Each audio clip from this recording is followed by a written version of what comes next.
Magandang araw sa inyong lahat and welcome back to my YouTube channel. Ito ang latest update sa flex fuel investment na kinakasangkutan ng actor at TV host na si Luis Manzano. Isa sa mga flex fuel investors na si Ma'am Jinky Santa Isabel na nag-invest umano ng 3.9 million pesos. Ipinakita na ang listahan ng mga kasamahan niyang nagrereklamo umano sa ngayon sa NBI laban sa alleged flex fuel scam na kinakasangkutan ng actor at TV host na si Luis Manzano. Narito ang post ni Ma'am Jinky Santa Isabel na ibinahagi niya sa social media. We are the complainants, among others, against Flex Fuel Corporation, its chairman, Honor Mr. Philip Luis S. Manzano, and its president, Mr. Ildefonso Bong Midel, for the violation of Articles 315 and 316 of the Revised Penal Code for Syndicated Estafa under Presidential Decree 1689 and Republic Act No. 8799 Securities Regulation Code.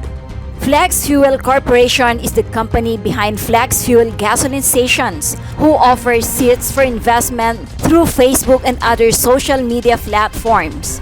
This issue has been all over the media for the involvement of actor, entrepreneur, and Flex Fuel Corporation's chairman, Honor Mr. Philip Luis S. Manzano, also known as Luis Manzano. We are all enticed into investing in Flex Fuel Corporation for the promise of guaranteed investment returns by its sales agent and Mr. Luis Manzano himself through Facebook advertisement and Zoom meetings, which Mr. Luis Manzano could always end by guaranteeing passive lifetime income for investors. Considering that Mr. Luis Manzano is a prominent individual known to have a good reputation in show business and known to be a successful entrepreneur, we were all convinced that this is a legitimate investment and that our money given to the company will be protected. We all invested in their several gasoline stations. Attached herewith is the exact value of our investments to Flex Fuel Corporation, including the investments of other complainants whose documents and evidences are still in process.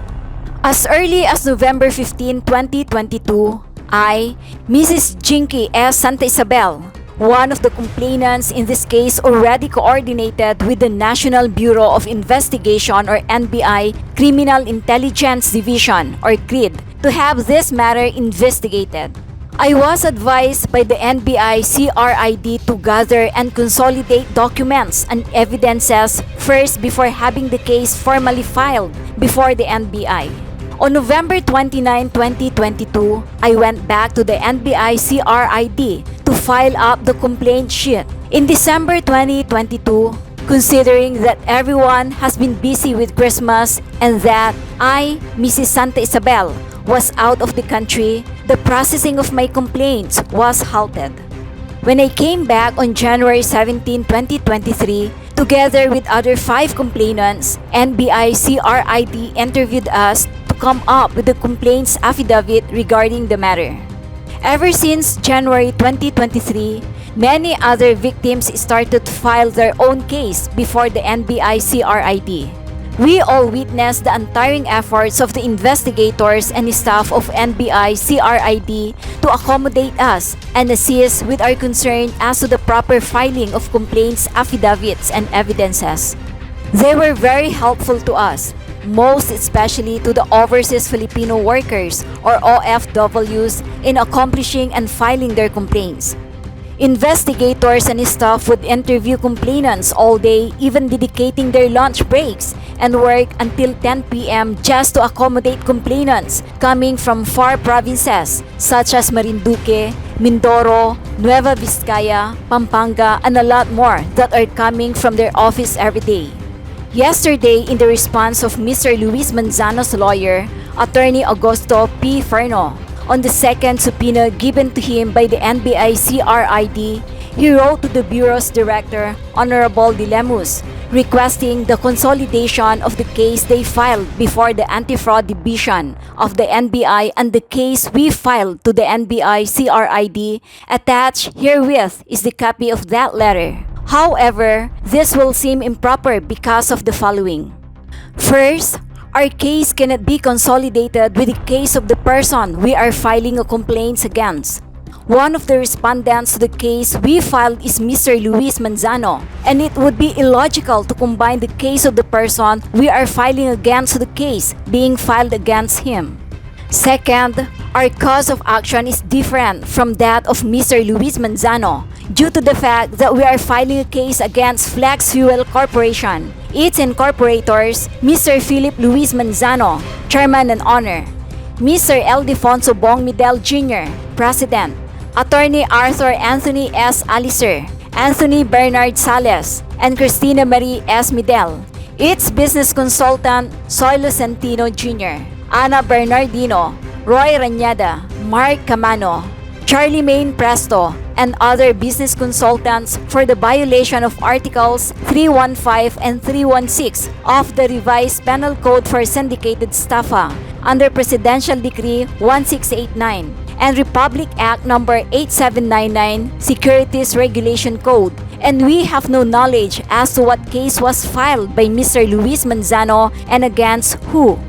And lastly, NBI CRID have earned our trust due to the untiring effort they have displayed this entire time. We and the other complainants are filing a case against Flex Fuel Corporation. We worry that the filing will be delayed if the handling of the case will be transferred to another division, the investigation division. We are satisfied with the work of NBI CRID, and we believe that they have the capacity and the mandate to perform necessary action as to the investigation, handling, and filing of the case. Hashtag our trust to NBI CRID. Hello po, Attorney Augusto P. Fermo. Parang mali po yata yung request po ninyo kay Director Chief Dilemus ng NBI na i-consolidate yung case ng client mo na si Luis Philip S. Manzano sa case naming mga investors dahil po magkaiba po ang aming causes of action. Ang aming reklamo sa client mo na si Luis Philip S. Manzano and his cohorts, incorporators or business consultants ay syndicated staffa under Revised Penal Code Art 315 or PD 1689 and RA 8799 Violation of Securities Regulation Code. Hindi po maaring magkakasama kami or sasama si Luis Manzano sa aming mga investors dahil siya po ang nirereklamo po namin at mga kasama niyang incorporators ng Flex Fuel. Ibig niyo po bang sabihin, Attorney Fermo, maging complainants din po ang client niyo po na si Luis Manzano against who po? Sa sarili niyang kumpanyang Flex Fuel po ba? Na siya yung naging chairman and owner? Hindi po kaya weird ito, Attorney? Sir, Attorney Fermo, wala pong redundancy sa case po na ito. Please bear in mind po, ito po ang aming causes of action from your client Luis Manzano. Kung may reklamo siya sa best friend, business partner niyang si Midel, edi lumakad na lang po kayo ng sa inyo. Bakit po kayo nagre-request ng consolidation of investigation? Ang consolidation po ng kaso ayun po yung the same. Similar causes of action po ang mga complainants, kaya kinu-consolidate po. Yung paghingi po ninyo ng 15-day extension ay parang wala sa rules of court po, Attorney. Dahil ang NBI po ay investigating body lamang po. Meaning po, collating, gathering, and authenticating evidences po lamang. Hindi po sila allowed tumanggap ng counter affidavit po ng client po ninyo at ibang pleadings po. Hindi din po judicial body ang NBI po para tanggapin ang anumang pleadings na isubmit nyo po sa kanila after your 15-day extension po. Hashtag 148 complainants versus Luis Manzano. Hashtag 132,667,158.40 investors invested. Narito ang buong pahayag ni Ma'am Jinky Santa Isabel. Si Jinky Santa Isabel, isa sa mga complainant ng Flex Fuel.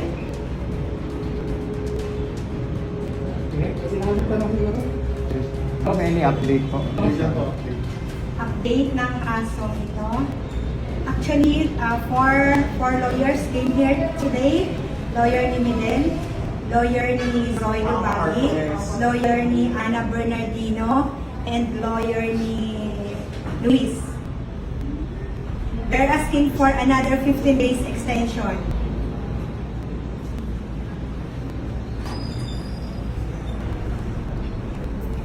Para saan po yung 15 days na extension? Hindi ko alam kasi ba't ganun yung lawyer nila. Hindi naman court itong NBI. Ang role kasi ng NBI is just to investigate and collate all the documents. However, doon sa case sa mga lawyers, hindi naman sila para mag-submit ng counter affidavit dito or any pleadings. Doon po sila magsasubmit sa court. Bakit po sila naghihingi ng 15 days? Anong reason? Patatagalin po ba? Pero na-confirm po silang lahat na darating po sila ngayon kung sa mga representatives po nila. Well, na-confirm po ba si Mr. Manzano na darating? Siyempre, constitutional rights naman niya yung mag-hire ng lawyer. Siyempre, kung ako akusado, hindi ako pupunta. Nagbabayad ako ng lawyer. Lawyer ang pinapunta niya. Pero ma'am, kung ano na po yung pwede niyong sabihin na napag-usapan po sa loob? Napag-usapan sa loob, ang sabi po nila ay willing naman daw po silang makipag-areglo. Eh kaso, kailan at magkano? Wala silang sinasabi.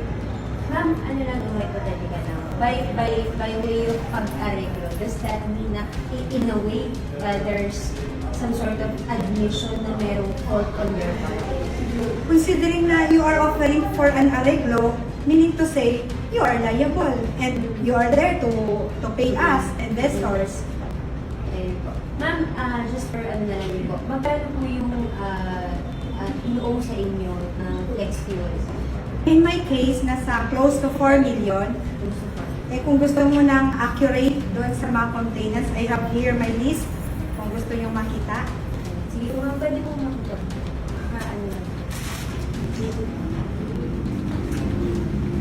Po, GP Santa Isabel.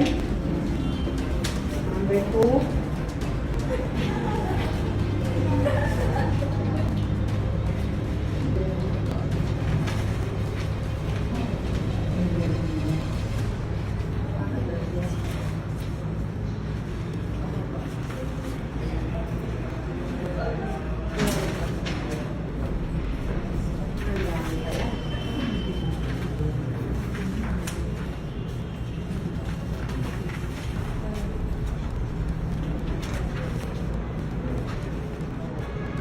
Number 65.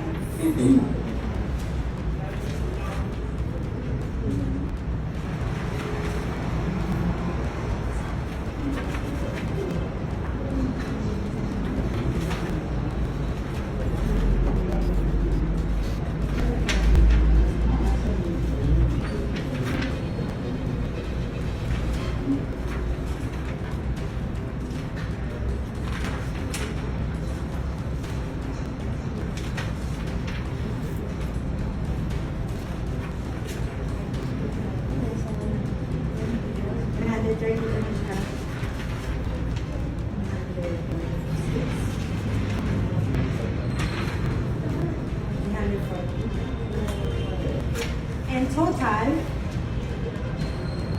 132,767,168.40. For a total of 132,767,158.40 for 148 complainants. Ma'am, pwede po just briefly, paano na lang po nakilala yung flex fuel, yung personal story niyo po? Flex Fuel, nag-pop up po kasi siya sa aking Facebook timeline. Then, syempre, nung binrowse ko po siya, parang maganda naman po yung offering ng pag-i-invest. Kaya, mga try siguro ako tumingin or nag-verify kung tama ba yun or authentic ba yung naka-ads. So, authentic naman kasi nung nag-browse ako, parang nilike ko siya, nung pag-like ko po, bigla, after an hour may tumawag sa akin na nag-like daw ako dun sa ads. Yun. Dire-diretso na po. Kumita pa po ba kayo yung una? Or meron po bang naging return kahit pa paano po sa inyo yung una? With my 4 million investment, I deposited last October 15, 2020. Then on 2021, nakatanggap ako ng 58,000 and 28,000. That's the interest or dividends or income I received from Flex Fuel out of 4 million investment. Ma'am, any message na lang po to Sir Luis Manzano? Dito kasi Sir Luis, habang tumatagal, dumadami po yung complainants. Dapat po, hindi nyo na dapat patagalin ito dahil syempre po, masyado na pong hindi tayo nakakatulog ng mahimbing pag lalo pa natin pinapatagal. Kung gusto nyo talagang bayaran o isettle ito, total na sa inyo naman yung mga pera namin, gawin nyo na po as early. Kasi kami naman po, ilan lang kayo na incorporators versus 130 plus ka-complainants, saan naman po yung hustisya doon? Kaya kung ako sa iyo, Sir Luis, settle nyo na po yung mga investors po ninyo at makakatulog na po tayo ng mahimbing. Total, nakinabang naman po kayo sa pera namin.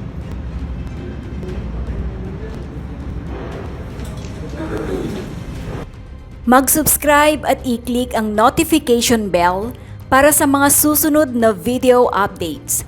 Maraming salamat po.